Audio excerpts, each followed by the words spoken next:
नमस्कार, मंडल news bulletin में आपका स्वागत है। आइए पेश करते हैं आज के कुछ प्रमुख व मुख्य समाचार। अब तक यदि आपने मंडल न्यूज के इस चैनल को लाइक व सब्सक्राइब नहीं किया है तो जल्द से जल्द इस चैनल को लाइक व सब्सक्राइब जरूर कर दें।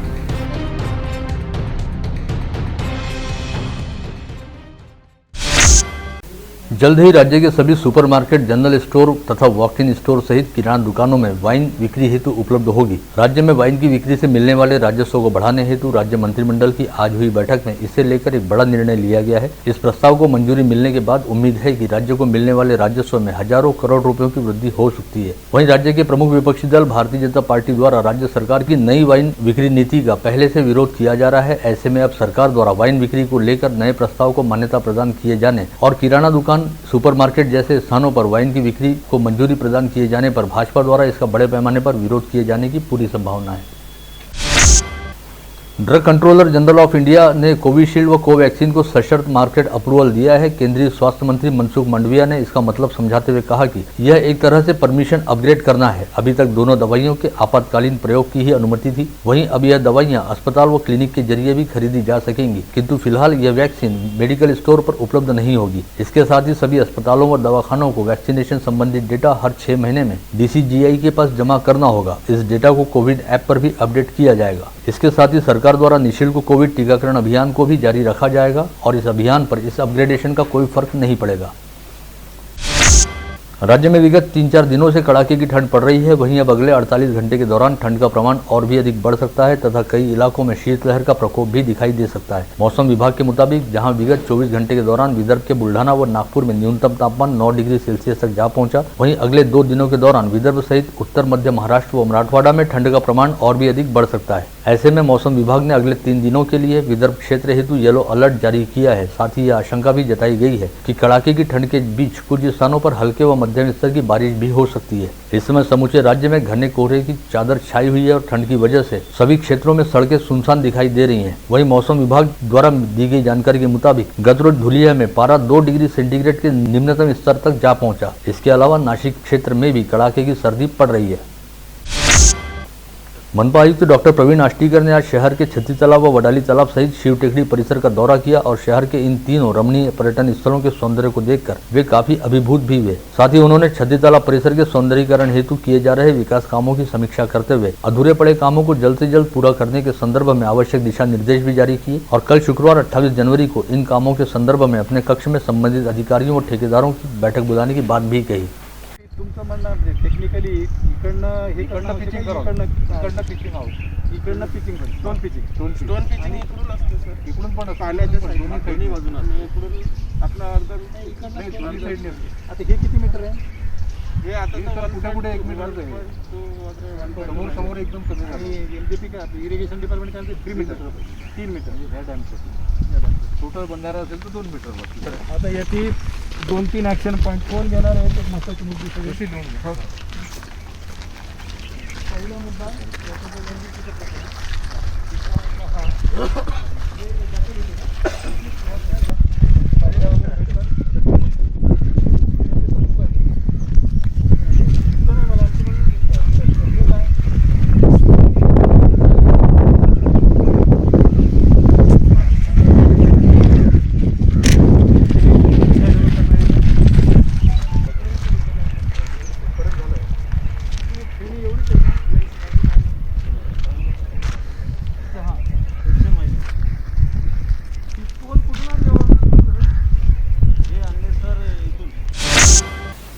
बीते 24 घंटे के दौरान अमरावती संभाग के 5 जिलों में 1263 कोविड संक्रमित मरीज पाए गए हैं। साथ ही 5 संक्रमित मरीजों की मौत हुई है, जिनमें अमरावती जिले के 3 व अकोला जिले के 2 मरीजों का समावेश रहा। इन 24 घंटे के दौरान अमरावती में 460, अकोला में 130, यवतमाल में 288, बुल्ढाना में 243 तथा वाशिम में 149 संक्रमित मरीज पाए गए हैं। राहत वाली बात यह भी रही कि इन्हीं 24 घंटे के दौरान संभाग में 1671 मरीज कोविड मुक्त हुए, जिनमें अमरावती के 467, अकोला के 468, यवतमाल के 246, बुल्ढाना के 323 तथा वाशिम के 167 नागरिकों का समावेश है।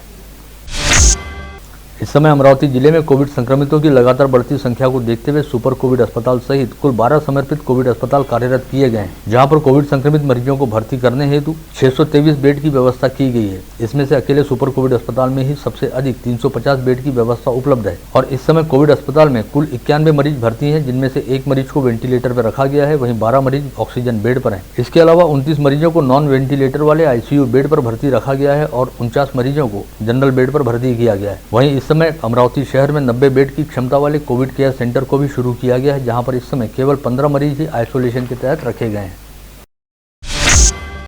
विगत वर्ष जनवरी 2020 में ही कोविड संक्रमितों की संख्या में दूसरी बार तेजी आनी शुरू हुई थी और फरवरी माह से कोविड की दूसरी लहर तेज हुई थी, जो मई जून माह तक चली। पश्चात संक्रमण की रफ्तार कुछ सुस्त हुई थी और इस वर्ष भी जनवरी माह में ही संक्रमितों की संख्या ने एक बार फिर उछाल भरना शुरू किया और जनवरी माह से ही संक्रमण की तीसरी लहर शुरू हो गई है। हालांकि पिछली बार की तुलना में इस बार राहत वाली बात यह है कि इस बार गंभीर स्थिति में रहने वाले मरीजों की संख्या काफी कम है। जारी माह के दौरान अमरावती शहर से जिले में 6108 संक्रमित मरीज पाए गए हैं। इस एक माह के दौरान अमरावती मनपा क्षेत्र में 3915 तथा जिले के तहसील व ग्रामीण क्षेत्रों में 2193 नागरिकों की कोविड टेस्ट रिपोर्ट पॉजिटिव आई है। राहत वाली बात यह भी है कि एक्टिव पॉजिटिव मरीजों का प्रमाण लगातार बढ़ने के बावजूद इस समय कोविड अस्पताल में केवल 106 मरीज भर्ती हैं, जिसमें से केवल 2 मरीजों को गंभीर स्थिति रहने की वजह से वेंटिलेटर पर रखा गया है।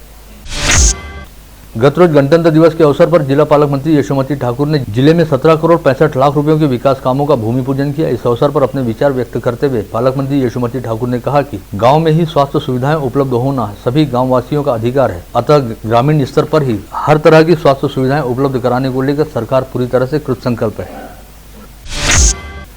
स्थानीय विधायक सुलभा खोड़के द्वारा आज अमरावती कैंप शॉर्ट रास्ता पंचवटी चौक से नवसारी ढाबे तक तैयार किए जा रहे 4 लेन रास्ते का मुआयना किया गया। इस समय उन्होंने इस रास्ते के काम को लेकर समाधान व्यक्त करते हुए कहा कि रास्ते का निर्माण कार्य करते समय संबंधित अधिकारी व ठेकेदार ने अपना सामाजिक दायित्व पूरा करना चाहिए।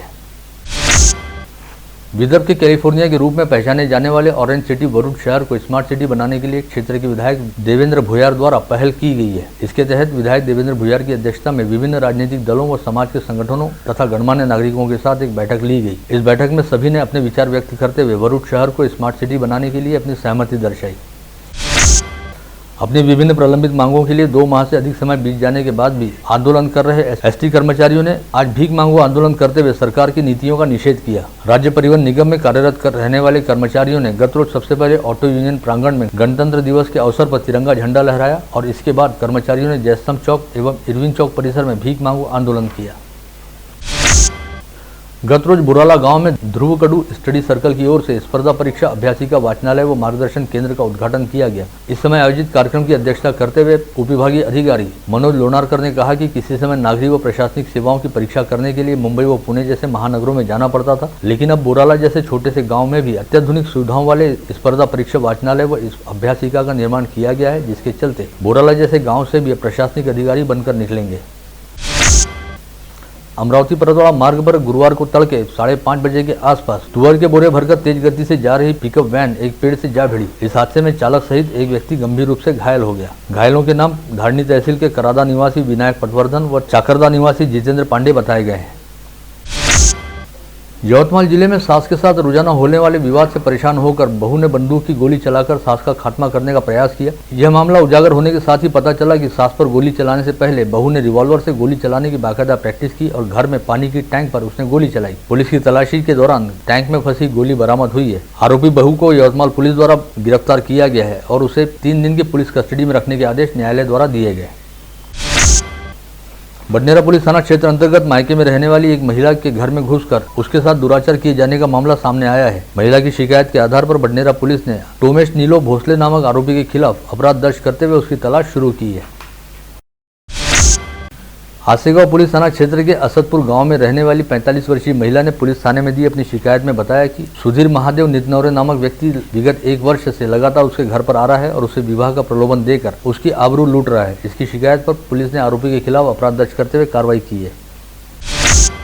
वलगांव पुलिस थाना क्षेत्र के संत गाड़गे बाबा वृद्धाश्रम के समीप लगेज ऑटो चालक ने लापरवाही पूर्ण ढंग से ऑटो चलाते हुए वहां से गुजर रहे मोटरसाइकिल चालक को जोरदार टक्कर मारी। इस सड़क हादसे में मोटरसाइकिल चालक गंभीर रूप से घायल हो गया। घायल के बयान के आधार पर वलगांव पुलिस ने आरोपी ऑटो चालक के खिलाफ अपराध दर्ज किया है। बडनेरा पुलिस थाना क्षेत्र अंतर्गत चिखलदरा तहसील का एक मजदूर मजदूरी करने के लिए अपनी पत्नी व बच्चों के साथ रहता था। कल सुबह के वक्त उसकी पत्नी ने उसके साथ में बैठकर चाय पी, जिसके कुछ देर बाद उसकी पत्नी बेहोश हो गई, जिसे तत्काल इलाज के लिए जिला सामान्य अस्पताल ले जाया गया, जहां पर डॉक्टरों ने जांच के बाद महिला को मृत घोषित किया। इस मामले में पुलिस ने आकस्मिक मौत का मामला दर्ज करते हुए मामले की जाँच शुरू की है।